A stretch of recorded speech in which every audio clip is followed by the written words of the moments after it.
ኦሪት ዘኍልቍ ምዕራፍ 11 ሕዝቡም ክፉ ሆነው በእግዚአብሔር ላይ አጕረመረሙ፣ እግዚአብሔርም ሰምቶ ተቈጣ። የእግዚአብሔርም እሳት በመካከላቸው ነደደች፣ የሰፈሩንም ዳር በላች። ሕዝቡም ወደ ሙሴ ጮኹ፣ ሙሴም ወደ እግዚአብሔር ጸለየ፣ እሳቲቱም ጠፋች። የእግዚአብሔርም እሳት በመካከላቸው ስለ ነደደች የዚያን ስፍራ ስም ተቤራ ብሎ ጠራው። በመካከላቸውም የነበሩ ልዩ ልዩ ሕዝብ እጅግ ጐመጁ። የእስራኤል ልጆች ደግሞ ያለቅሱ ነበር፣ የምንበላውን ሥጋ ማን ይሰጠናል? በግብፅ ያለ ዋጋ እንበላው የነበረውን ዓሣ ዱባውንም፣ በጢኹንም፣ ኩራቱንም፣ ቀዩንም ሽንኩርት፣ ነጩንም ሽንኩርት እናስባለን። አሁን ግን ሰውነታችን ደረቀች፣ ዓይናችንም ከዚህ መና በቀር ምንም አታይም አሉ። መናውም እንደ ድንብላል ዘር ነበረ፣ መልኩም ሙጫ ይመስል ነበር። ሕዝቡም እየዞሩ ይለቅሙ ነበር፣ በወፍጮም ይፈጩት ወይም በሙቀጫም ይወቅጡት፣ በምንቸትም ይቀቅሉት ነበር፣ እንጐቻም ያደርጉት ነበር። ጣዕሙም በዘይት እንደ ተለወሰ እንጐቻ ነበረ። ሌሊትም ጠል በሰፈሩ ላይ በወረደ ጊዜ መናው በላዩ ይወርድ ነበር። ሙሴም ሕዝቡ በወገኖቻቸው ሰው ሁሉ በድንኳኑ ደጃፍ ሲያለቅሱ ሰማ። የእግዚአብሔርም ቍጣ እጅግ ነደደ፣ ሙሴም ተቈጣ። ሙሴም እግዚአብሔርን አለው፣ ለምን በባሪያህ ላይ ክፉ አደረግህ? ለምንስ በፊትህ ሞገስ አላገኘሁም? ለምንስ የዚህን ሕዝብ ሁሉ ሸክም በእኔ ላይ አደረግህ? አንተ ለአባቶቻቸው ወደ ማልህላቸው ምድር አደርሳቸው ዘንድ ሞግዚት የሚጠባውን ልጅ እንድታቅፍ በብብትህ እቀፋቸው የምትለኝ በውኑ ይህን ሕዝብ ሁሉ እኔ ፀነስሁትን ወለድሁትንስ? በፊቴ ያለቅሳሉና የምንበላውን ሥጋ ስጠን ይላሉና ለዚህ ሕዝብ ሁሉ የምሰጠው ሥጋ ከወዴት እወስዳለሁ? እጅግ ከብዶኛልና ይህን ሁሉ ሕዝብ ልሸከም አልችልም። እንዲህስ ከምታደርግብኝ በፊትህ ሞገስ አግኝቼ እንደ ሆነ በእኔ ላይ የሚሆነውን መከራ እንዳላይ እባክህ ፈጽሞ ግደለኝ። እግዚአብሔርም ሙሴን አለው፣ ከእስራኤል ሽማግሌዎች በሕዝቡ ላይ ሽማግሌዎችና አለቆች ይሆኑ ዘንድ የምታውቃቸውን 70 ሰዎች ሰብስብልኝ። ወደ መገናኛውም ድንኳን አምጣቸው፣ በዚያም ከአንተ ጋር አቁማቸው። እኔም እወርዳለሁ፣ በዚያም እነጋገራለሁ። በአንተ ካለው መንፈስ ወስጄ በእነርሱ ላይ አደርገዋለሁ። አንተም ብቻ እንዳትሸከም የሕዝቡን ሸክም ከአንተ ጋር ይሸከማሉ። ሕዝቡንም በላቸው፣ የምንበላውን ሥጋ ማን ይሰጠናል? በግብፅ ደኅና ነበረልን እያላችሁ ያለቀሳችሁት ወደ እግዚአብሔር ጆሮ ደርሶአልና ለነገ ተቀደሱ፣ ሥጋንም ትበላላችሁ። እግዚአብሔርም ሥጋን ይሰጣችኋል ትበሉማላችሁ። 1 ቀን ወይም 2 ቀን ወይም 5 ቀን ወይም 10 ቀን ወይም 20 ቀን አትበሉም። ነገር ግን በመካከላችሁ ያለውን እግዚአብሔርን ንቃችኋልና በፊቱም ለምን ከግብፅ ወጣን ብላችሁ አልቅሳችኋልና በአፍንጫችሁ እስኪወጣ እስኪሰለቻችሁም ድረስ ወር ሙሉ ትበላላችሁ። ሙሴም እኔ በመካከላቸው ያለሁ ሕዝብ 600,000 እግረኛ ናቸው፣ አንተም ወር ሙሉ የሚበሉትን ሥጋ እኔ እሰጣቸዋለሁ አልህ። እነርሱን የሚያጠግብ የበሬና የበግ መንጋ ይታረድን? ወይስ የባሕር ዓሣ ሁሉ ያጠግባቸው ዘንድ ይሰብሰብላቸውን? አለ።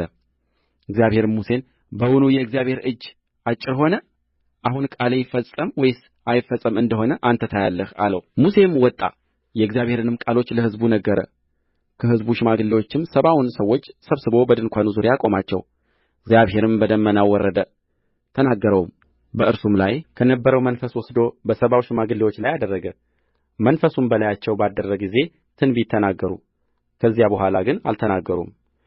ከእነርሱም 2 ሰዎች በሰፈር ቀርተው ነበር፣ የአንዱም ስም ኤልዳድ የሁለተኛውም ሞዳድ ነበረ። መንፈስም ወረደባቸው፣ እነርሱም ከተጻፉት ጋር ነበሩ፣ ወደ ድንኳኑ ግን አልወጡም ነበር። በሰፈሩም ውስጥ ሳሉ ትንቢት ተናገሩ። አንድ ጎበዝ ሰው እየሮጠ መጥቶ ኤልዳድና ሞዳድ በሰፈር ትንቢት ይናገራሉ ብሎ ለሙሴ ነገረው። ከልጅነቱ ጀምሮ የሙሴ አገልጋይ የነበረው የነዌ ልጅ ኢያሱ ጌታዬ ሙሴ ሆይ ከልክላቸው አለው። ሙሴም የእግዚአብሔር ሕዝብ ሁሉ ነቢያት ቢሆኑ እግዚአብሔርም በእነርሱ ላይ መንፈሱን ቢያወርድ አንተ ስለ እኔ ትቀናለህን? አለው። ሙሴም ከእስራኤል ሽማግሌዎች ጋር ወደ ሰፈር ተመለሰ። ነፋስም ከእግዚአብሔር ዘንድ ወጣ፣ ከባሕርም ድርጭቶችን አመጣ። የ1 ቀንም መንገድ ያህል በዚህ የ1 ቀንም መንገድ ያህል በዚያ በሰፈሩ ላይ በተናቸው። በዚያም በሰፈሩ ዙሪያ ከፍታው ከምድር ወደ ላይ 2 ክንድ ነበረ። በዚያም ቀን ሁሉ በሌሊትም ሁሉ በነጋውም ሁሉ ሕዝቡ ተነሥተው ድርጭቶችን ሰበሰቡ። ከሁሉ ጥቂት የሰበሰበ 10 የቆሮስ መስፈሪያ የሚያህል ሰበሰበ። በሰፈሩም ዙሪያ ሁሉ አሰጡት። ሥጋውም ገና በጥርሳቸው መካከል ሳለ ሳያኝኩትም የእግዚአብሔር ቍጣ በሕዝቡ ላይ ነደደ። እግዚአብሔርም ሕዝቡን በታላቅ መቅሠፍት እጅግ መታ። የጎመጁ ሕዝብ በዚያ ተቀብረዋልና የዚያም ስፍራ ስም የምኞት መቃብር ተብሎ ተጠራ። ሕዝቡም ከምኞት መቃብር ወደ ሐጼሮት ተጓዙ፣ በሐጼሮትም ተቀመጡ። ኦሪት ዘኍልቍ ምዕራፍ 12 ሙሴም ኢትዮጵያይቱን አግብቶአልና ባገባት በኢትዮጵያይቱ ምክንያት ማርያምና አሮን በእርሱ ላይ ተናገሩ። እነርሱም በውኑ እግዚአብሔር በሙሴ ብቻ ተናግሮአልን? በእኛስ ደግሞ የተናገረ አይደለምን? አሉ። እግዚአብሔርም ሰማ። ሙሴም በምድር ላይ ካሉት ሰዎች ሁሉ ይልቅ እጅግ ትሑት ሰው ነበረ። እግዚአብሔርም ወዲያው ሙሴንና አሮንን ማርያምንም ሦስታችሁ ወደ መገናኛው ድንኳን ውጡ ብሎ ተናገረ። ሦስቱም ወጡ። እግዚአብሔርም በደመና ዓምድ ወረደ፣ በድንኳኑም ደጃፍ ቆመ። አሮንንና ማርያምን ጠራ፣ ሁለቱም ወጡ። እርሱም ቃሌን ስሙ፣ በመካከላችሁ ነቢይ ቢኖር እኔ እግዚአብሔር በራእይ እገልጥለታለሁ ወይም በሕልም እናገረዋለሁ። ባሪያዬ ሙሴ ግን እንዲህ አይደለም። እርሱ በቤቴ ሁሉ የታመነ ነው። እኔ አፍ ለአፍ በግልጥ እናገረዋለሁ፣ በምሳሌ አይደለም። የእግዚአብሔርንም መልክ ያያል። በባሪያዬ በሙሴ ላይ ትናገሩ ዘንድ ስለ ምን አልፈራችሁም? አለ። እግዚአብሔርም ተቈጥቶባቸው ሄደ። ደመናውም ከድንኳኑ ተነሣ፣ እነሆም ማርያም ለምጻም ሆነች፣ እንደ አመዳይም ነጭ ሆነች። አሮንም ማርያምን ተመለከተ፣ እነሆም ለምጻም ሆና ነበር። አሮንም ሙሴን ጌታዬ ሆይ ስንፍና አድርገናልና በድለንማልና እባክህ ኃጢአት አታድርግብን። ከእናቱ ሆድ በወጣ ጊዜ ግማሽ ሥጋው ተበልቶ እንደ ሞተ እርስዋ አትሁን። ሙሴም ወደ እግዚአብሔር እየጮኸ አቤቱ እባክህ አድናት አለው። እግዚአብሔርም ሙሴን አባትዋ ምራቁን በፊትዋ ቢተፋባት ስንኳ 7 ቀን ታፍር ዘንድ ይገባት ነበር። 7 ቀን ከሰፈር ውጭ ተዘግታ ትቀመጥ፣ ከዚያም በኋላ ትመለስ አለው። ማርያምም ከሰፈር ውጭ 7 ቀን ተዘግታ ተቀመጠች። ማርያምም እስክትመለስ ድረስ ሕዝቡ አልተጓዙም። ከዚያም በኋላ ሕዝቡ ከሐጼሮት ተጓዙ፣ በፋራንም ምድረ በዳ ሰፈሩ። ኦሪት ዘኍልቍ ምዕራፍ 13 እግዚአብሔርም ሙሴን እንዲህ ብሎ ተናገረው። ለእስራኤል ልጆች የምሰጣትን የከነዓንን ምድር ይሰልሉ ዘንድ ሰዎችን ላክ። ከአባቶች ነገድ ሁሉ እያንዳንዱ በመካከላቸው አለቃ የሆነ አንድ ሰው ትልካላችሁ።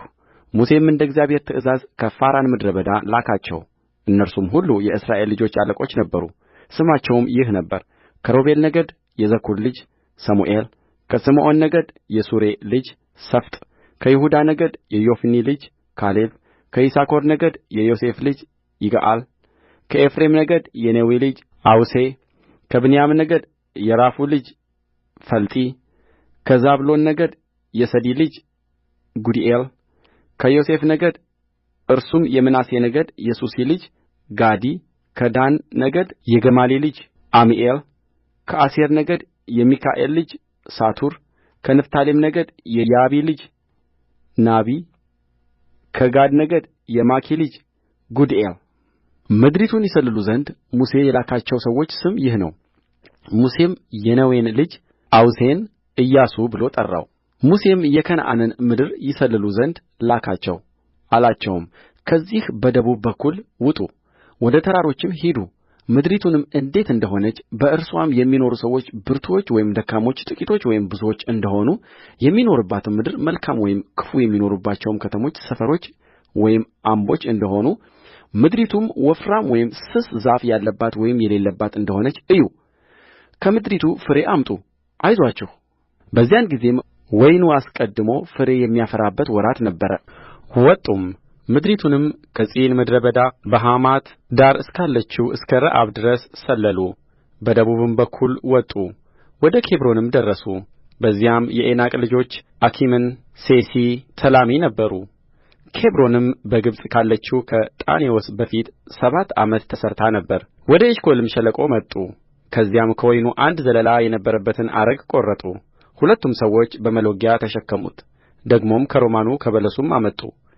የእስራኤል ልጆች ከዚያ ስለ ቈረጡት ዘለላ የዚያን ስፍራ ስም የኤሽኮል ሸለቆ ብለው ጠሩት። ምድሪቱንም ሰልለው ከ40 ቀን በኋላ ተመለሱ።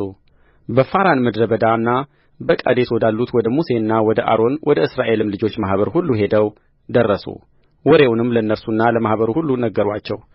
የምድሪቱንም ፍሬ አሳዩአቸው እንዲህም ብለው ነገሩት ወደ ላክን ምድር ደረስን እርስዋም ወተትና ማር ታፈስሳለች ፍሬዋም ይህ ነው ነገር ግን በምድሪቱ የሚኖሩ ሰዎች ኃያላን ናቸው ከተሞቻቸውም የተመሸጉ እጅግም የጸኑ ናቸው ደግሞም በዚያ የዔናቅን ልጆች አየን በደቡብም ምድር አማሌቅ ተቀምጦአል በተራሮቹም ኬጢያዊና ኢያቡሳዊ አሞራዊውም ተቀምጠዋል ከነዓናዊም በባሕር ዳርና በዮርዳኖስ አጠገብ ተቀምጦአል ካሌብም ሕዝቡን በሙሴ ፊት ዝም አሰኘና ማሸነፍ እናሸንፋለን እንውጣ እንውረሰውም አለ ከእርሱም ጋር የወጡ ሰዎች ግን በኃይል ከእኛ ይበረታሉና በዚህ ሕዝብ ላይ መውጣት አንችልም አሉ ስለ ሰለሉአትም ምድር ክፉ ወሬ ለእስራኤል ልጆች እያወሩ እኛ ዞረን የሰለልናት ምድር የሚኖሩባትን ሰዎች የምትበላ ምድር ናት በእርስዋም ዘንድ ያየናቸው ሰዎች ሁሉ ረጃጅም ሰዎች ናቸው በዚያም ከኔፊሊም ወገን የሆኑትን ኔፊሊም የዔናቅን ልጆች አየን እኛም በዓይናችን ግምት እንደ አንበጣዎች ነበርን ደግሞም እኛ በዓይናቸው ዘንድ እንዲሁ ነበርን አሉ